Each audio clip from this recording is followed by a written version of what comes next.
We built an app 2 years ago. It's a free app, and you can track all your business expenses on it. We have a hotel in Punta Cana. We're looking to buy land in Roatan, Honduras, and build homes. You've evolved into this throughout years, like throughout your experience.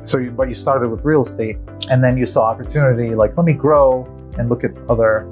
Yeah, so on my LinkedIn profile, I think I have like real estate investor and entrepreneur. If you don't get hurt with touching the fire, then How would you know? how would you know? And you wear like special gloves where you can like touch the fire and not get. Yeah, and you can joke that building friendships, partnerships, knowledge, and experience, those are all like those extra pairs of gloves.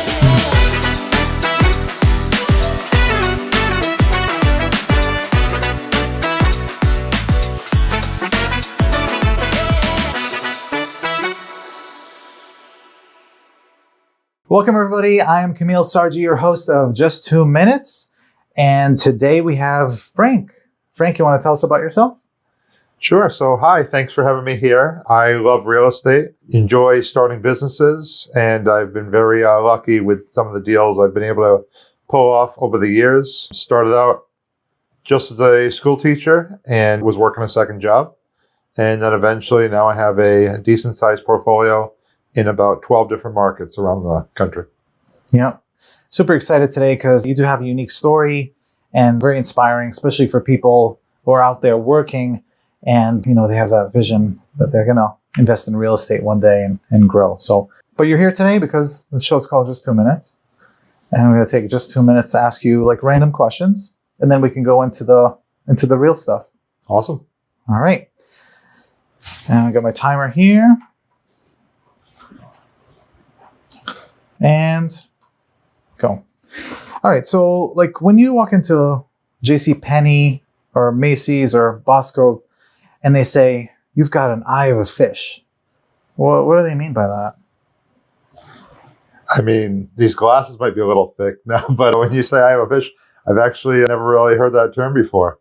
I guess if I had to guess, maybe you have one way to look at things, and one of the ways I look at things is to try to find deals and opportunities. Nice. Okay. Like gifting, right? If someone gives you a $5 Tim Hortons gift card, what do you do with it? What I usually do with it is I usually let it sit around and then forget about it. But the goal is to usually meet up with someone else. It's a great opportunity to spend a few dollars as I'm networking. Cool. Oh, what's your favorite seed? We can go with pumpkin seeds. Yeah. If you could go to any country in the world, right? You go there and you demand respect. Where would you go? Demand respect. I've spent a lot of time in Latin American countries, mostly the Caribbean. So we have a hotel in Punta Cana. I would love to get down to Argentina at one point. It seems like a really beautiful country, and I hear they have amazing steaks. Huh? And that's where you demand respect. Well, I mean, when you say demand respect, I mean, I've never been one to really push it and demand respect, but definitely a place that I would love to gain some respect, buy some property, etc. ABBA. Why do they call it ABBA, not Bab? I don't know. I've seen the ABBA presentation. I enjoy their music, but ABBA, I don't know. I guess it's just how you pronounce things in different countries. Bob. B-A-A-B.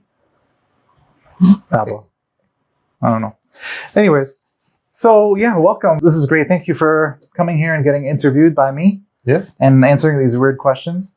But now it's time to get serious. So tell me, like, what inspired, like, before real estate happened for you? What got you to that point where you said, oh my gosh, I need to invest in real estate? So I've always, when I was a kid, I always had like a little bit of an entrepreneurial enjoyment. Mm-hmm. So I remember back in the day, I had like Fast Frank sports cards. In this couple summers, we set up a table on the bottom of our driveway and we tried to sell baseball cards and basketball cards. So, I mean, I've always had that enjoyment of trying to figure out cool ways to make money. My dad owned a couple single family houses that he got from my grandparents, but he never really grew that or did much with it. He did a lot of the work himself. I always saw real estate as an opportunity. I was a workaholic. Gradually, as you start to make more and more money, I mean, what do? You can spend it, you can keep up with the Joneses, you can donate it. And I thought investing it was probably the right way. Awesome. You were working a lot and, trying to grow that money. You worked at Sam's Club. Yep. I know people when you work hard in a job that, I'm not saying it sucked, but a job that sucked, you sit there and you're like, you work harder at what you're growing in the background while you work at the job that sucked or that was painful. Did you have that? And did that kick you a little bit to like make risks that are... I don't think that I took too much risk.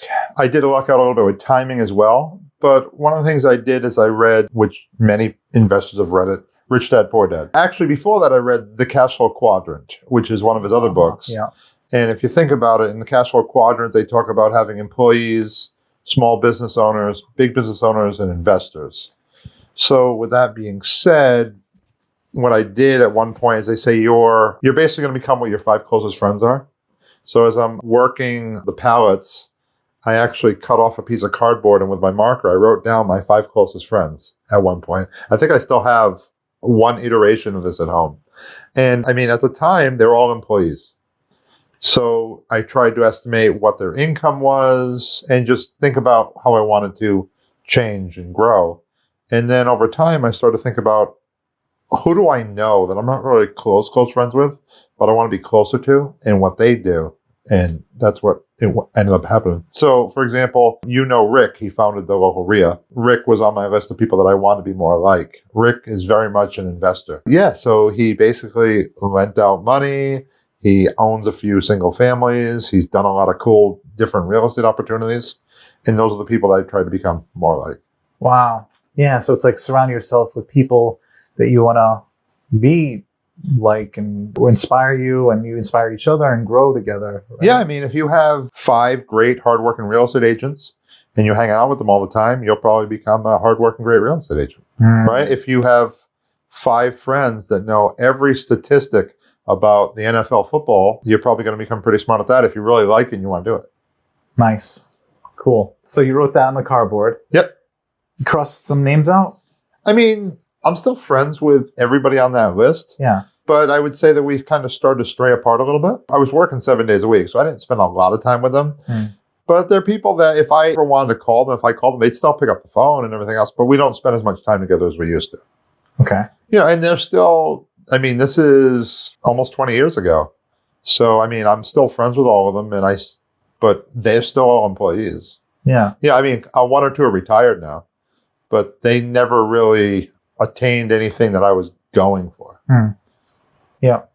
Yeah, it's not like they're bad people. They're cool friends to hang out with. Yeah. It's just that you're trying to, you focus your attention and think about and talk about investments in your day-to-day, plus with your friendship, you start to grow and have ideas together. Well, I mean, if you think about it, like some people have different opinions on real estate, or different opinion on investing, or different opinions on stocks. It's like, you're never going to make any money in stocks and this and that. And it's like, if you keep listening to those type of friends, you're never going to be able to do it. So, I mean, do I have some stocks? Yes. I'm very heavily weighted in real estate right now. Yeah. Most of my friends, they might own their own house, a few of them, but they've never had an investment property. Okay. So once you started hanging out with investors, that's when the shift happened, you think?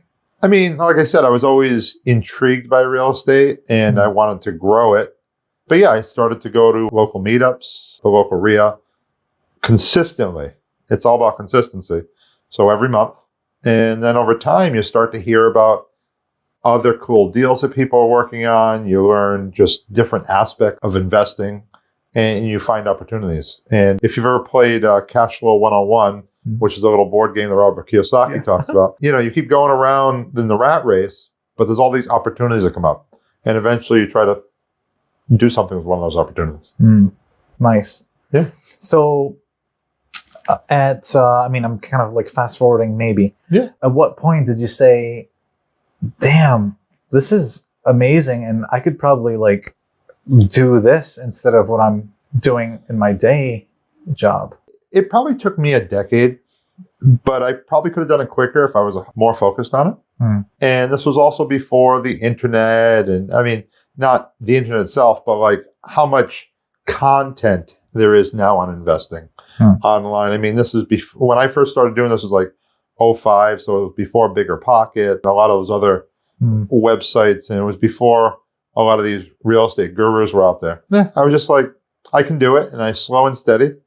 And then eventually, like 2019 is when I really started to leave W-2 jobs. Wow. Cool. I remember you posted that, and I was like, that's awesome. Good for him. I love hearing stories like that. Like, it's so cool. And I think more people need to you were inspired. You had that fire inside you to like, I got to do this. Like, and you get excited about it. Like, yeah, that's pretty cool. I mean, like I said, I do have a great story. There are harder worker people than me. You know, I've found some great opportunities. I mean, I am a workaholic, but at the same point, there are people that inspire me too that are in the industry, so that are local. Yeah, that's great. That's what I'm saying. Like, inspire each other. Yeah, keep growing together. Like, you know. So we do that now. Since I run the RIA, we actually have a spotlight on a member like every month. Could you just say what RIA is? Sure. So I run the local Rhode Island Real Estate Investor Group. When you say RIA, it usually means association. And it's all about education and networking. So like once a month, we try to have somebody that's newer in real estate that does a presentation to motivate others to invest. I love it. Well, when did you start this? So actually, I took it over from one of my mentors, Rick. Rick started it in 04. And wow. I took over around 2018 or 2019. And it was a little tough during COVID, but we didn't stop. We did online Zoom calls. And now we do 2 meetings a month, one online and one in person. Okay. A lot of success came out of that for you. I mean, I have at least 5 partners in that group. I've borrowed millions of dollars from people in that group. I have a bunch of passive investors that are investing in my deals around the country from that group. So yeah, I've had a lot of success from it. You know, and I mean, it's not perfect. I mean, there are definitely deals there are a lot of opportunities. It's what you do with them. Nice. Okay, let's fast forward to the future. So what do you have now, if you don't mind? So I mean, in Rhode Island, we probably have about 40 to 50 units right now. They don't necessarily make a lot of money, but they're gradually the tax deductions, some cash flow, paying down the debt. You know, things are expensive right now.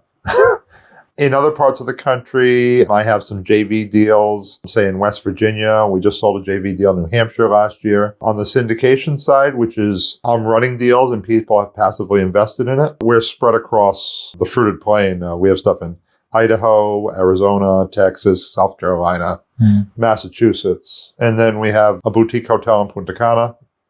And wow. That was really fun. I'm sure we could spend a whole episode just talking about cool stories about that. That's a cool way to like get away for a vacation, like take a break. Right? Yeah. I mean, I go there. I mean, it's business expense for me, but I do go there once or twice a year. And it's nice because there's so many opportunities down there. We've looked at more opportunities down there. We're always looking at deals because of social media, because of the RIA. People bring deals all the time. And once in a while we look at them. We were looking at a deal in a hotel in Nicaragua 2 weeks ago. We're probably going to pass on it. It doesn't look like it makes a lot of money. And it's 2.5 hours from the airport. I mean, there is potential. There's seller financing opportunities, but there's so many other opportunities that one just doesn't work for me. And it's hard to get to, like for a trip. Like I said, it's 2.5 hours away. Yeah. But there are people that would jump at this opportunity. Yeah. Yeah, just to have that idea of that. So you don't have to answer. Well, okay, wait. Just for the audience, JV is joint venture, but you don't have to answer this. How many corporations or LLC are you a part of? I mean, I don't mind answering it. I have at least 10 LLCs just that own various things. And then besides that, we also have what you might call a single purpose entity, which is an LLC, but it might own one property. Well, I'm not counting those because that LLC might be owned by my other LLC, stuff like that. Amazing. The accountants love me because they pay them so much money.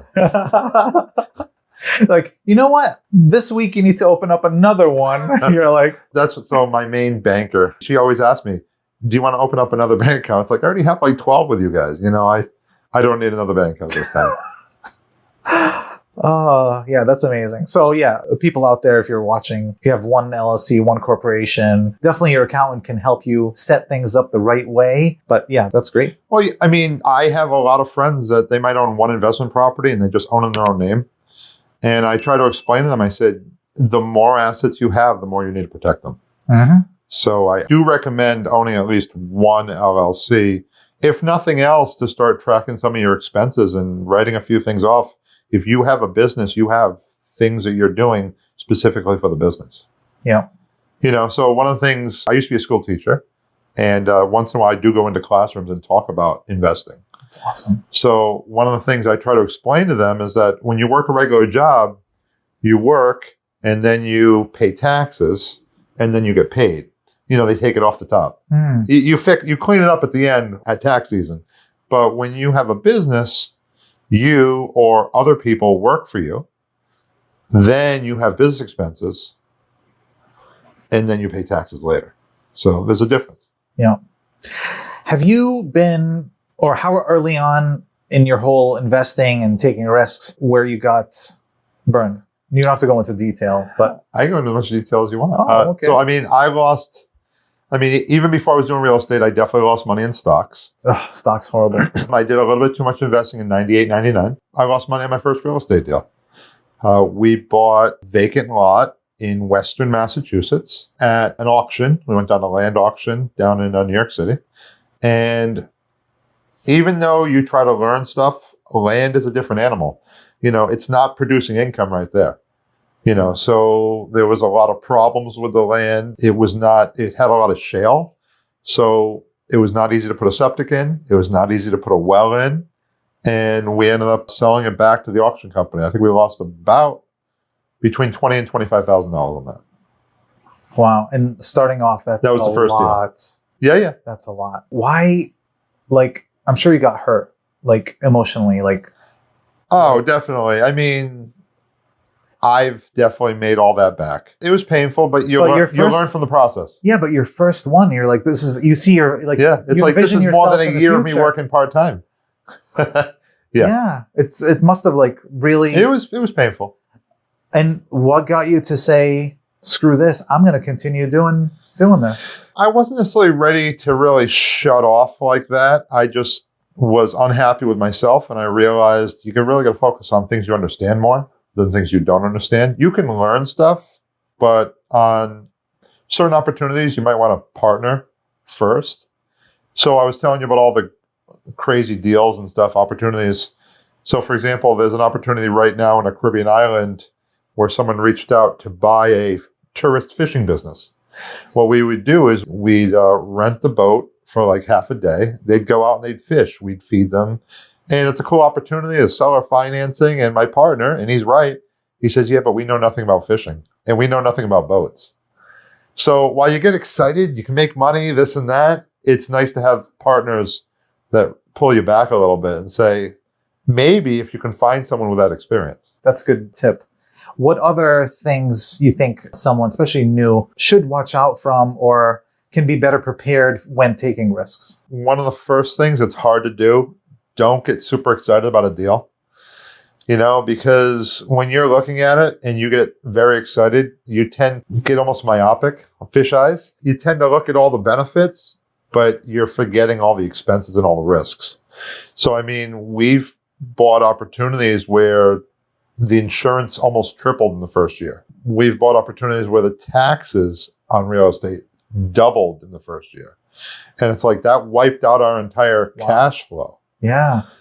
So there are risks involved, and you learn, you gain.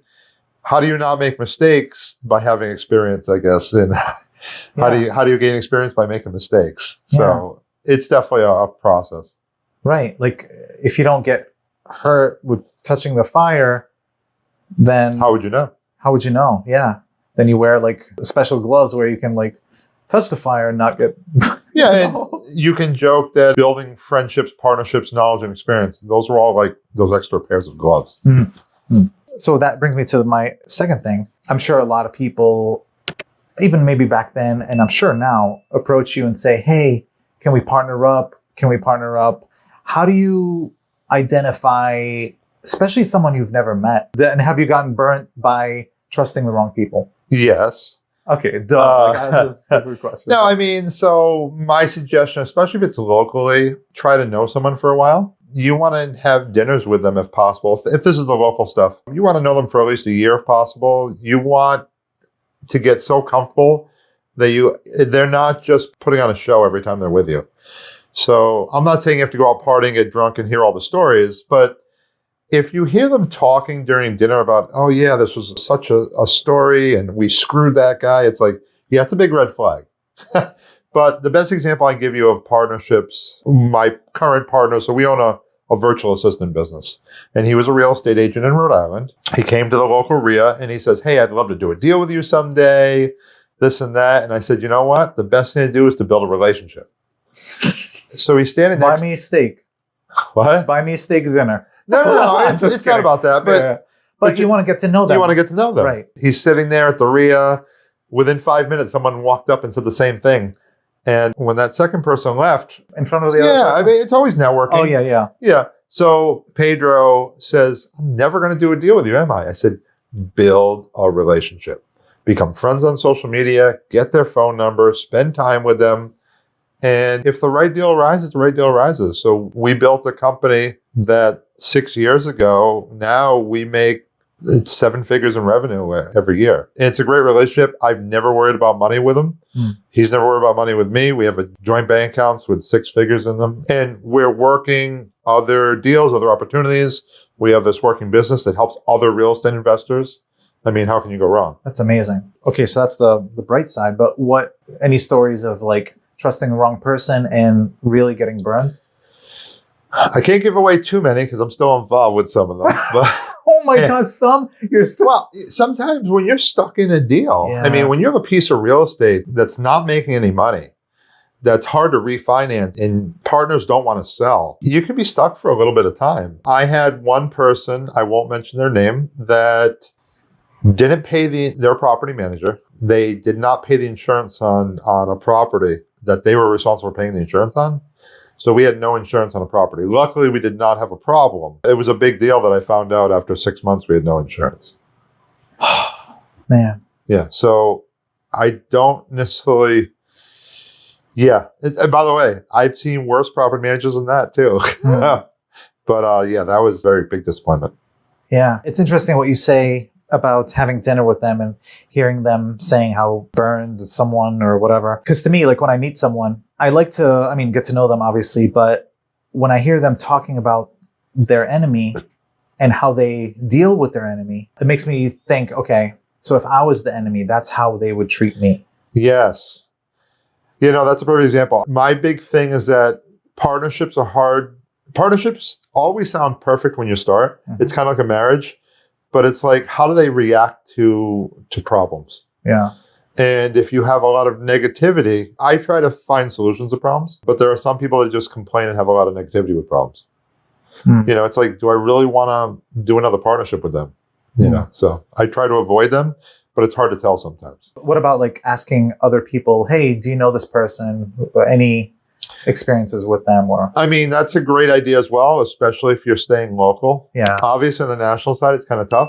Yeah. I have lucked out and done pretty well, but on my first deal outside of the area, I bought a deal in Idaho.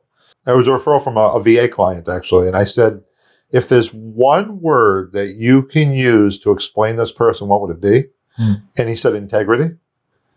And I thought that was a pretty good word to use. And the relationship has not been perfect, but the person does have integrity. The property's had its issues. The partner that we called integrity, he definitely has too positive a view of things. And he doesn't understand sometimes that, yeah, you're too nice. So it's doing okay. But even like when we're trying to sell right now, it's like, what do you think it's worth? And he was off by probably $1 million compared to what we're getting offers for. Because he's too positive, you know.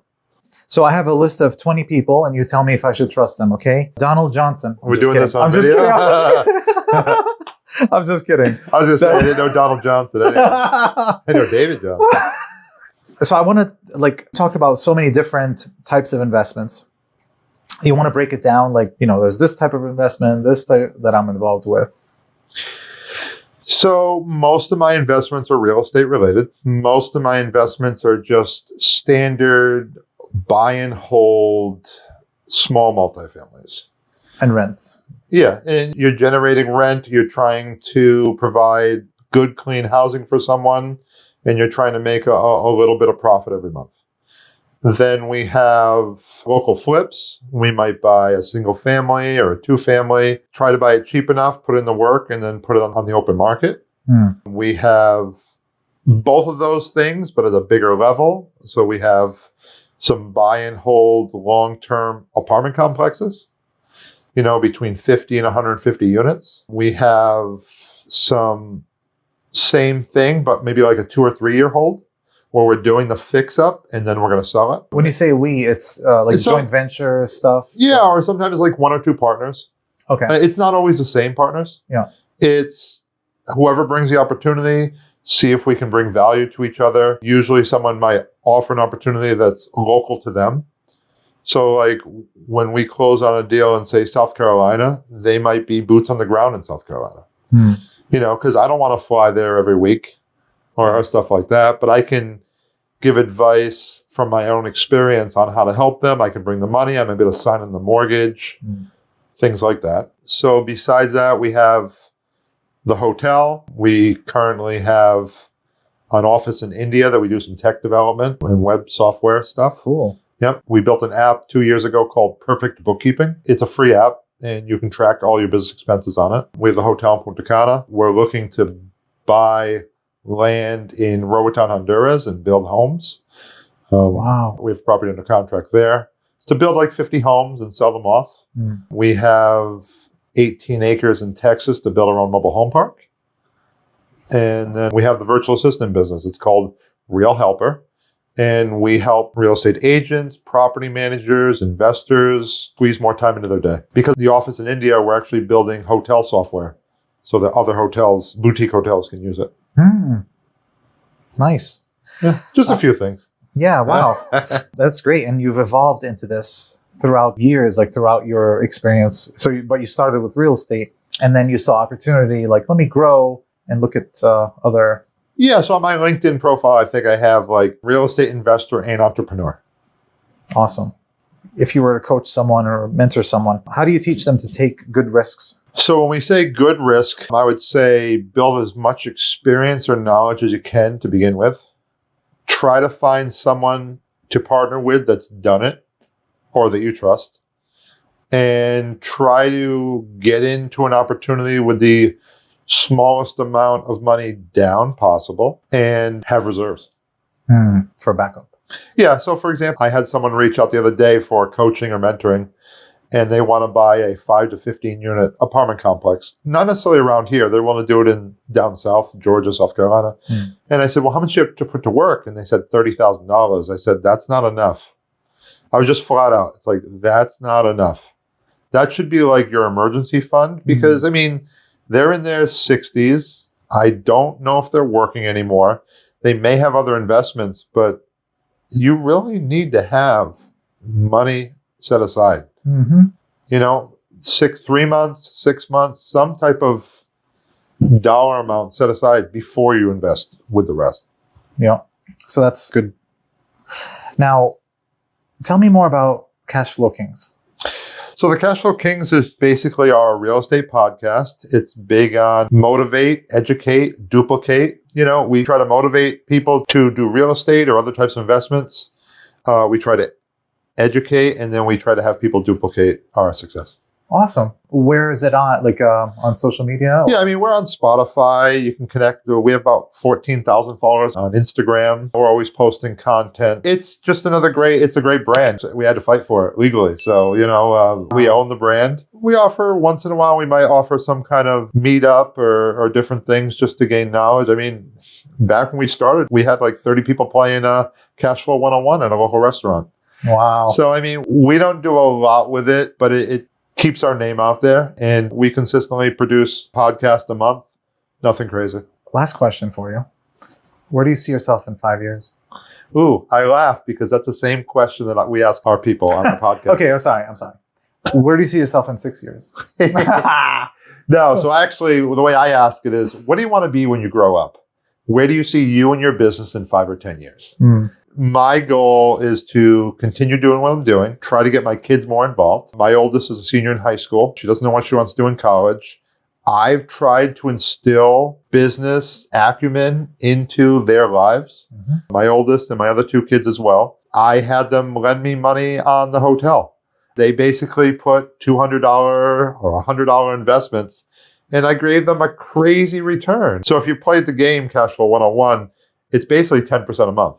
So I pay my kids 10% a month just for their investment. I said, you're never going to do better than this anywhere else. So they invested $200, and every month they get $20. Little things like that. Where do I see myself? Probably still in Rhode Island, but continually doing bigger deals. We've passed on so many opportunities. Having more great friends and great partners. And like I said, continue doing what we're doing. Maybe get a little bit more into AI. That's like the big thing everybody's talking about right now. I'm obsessed with it. Yeah, so I haven't done enough, but my partners keep telling me, don't worry, we are. And I trust them. So we'll just keep growing with that. And I don't know, sky's the limit, right? Maybe more passive investing. My fingers are in few too many things right now. So if we don't sell off 1 or 2 things, maybe putting a couple passive investments to work. If your kids ever want to get their license and work somewhere, I'd love to have them here at Gooldor. Sounds good. As far as I know, my oldest is probably going to go to Rhode Island College. She hasn't decided for what. She'll probably stay on campus because she's going to do a sport. She's in everything herself. Scouts, instrument. She's a workaholic. Yeah. Honors everything. So we'll see. Yeah, my son's last year electrical engineer. He took a real estate class. He's studying to take his test next month. So, just having a license, and, his dad's a broker. So he gets to be involved. It's a good thing to have. So, Frank, where do people find you? I am all over social media. If you just on Facebook, you just look up my name straight up, or LinkedIn, Frank Patalano. And then on social media, like Instagram and TikTok and everywhere else, we have the Cash Flow Kings. Awesome. Cool. Yeah, thanks for stopping by. I'd love to have you again talk about the hotel someday. Like I said, you could have a whole episode with the stories of how we survived a hurricane, and when we lose power, we lose water, or just crazy stories of someone climbing the side of the building like Spider-Man and stuff like that. Whoa. Okay. Yeah, I can't wait. That's going to be awesome. All right. Thank you for stopping by. Thank you, sir. Thank you. My agent's got a squad. We all in the zone. In-house help, so they ain't doing it alone. They focus on clients, negotiating win, while the back end's hand 'em, man, that's how we spin. I hand 'em business, watch 'em all climb.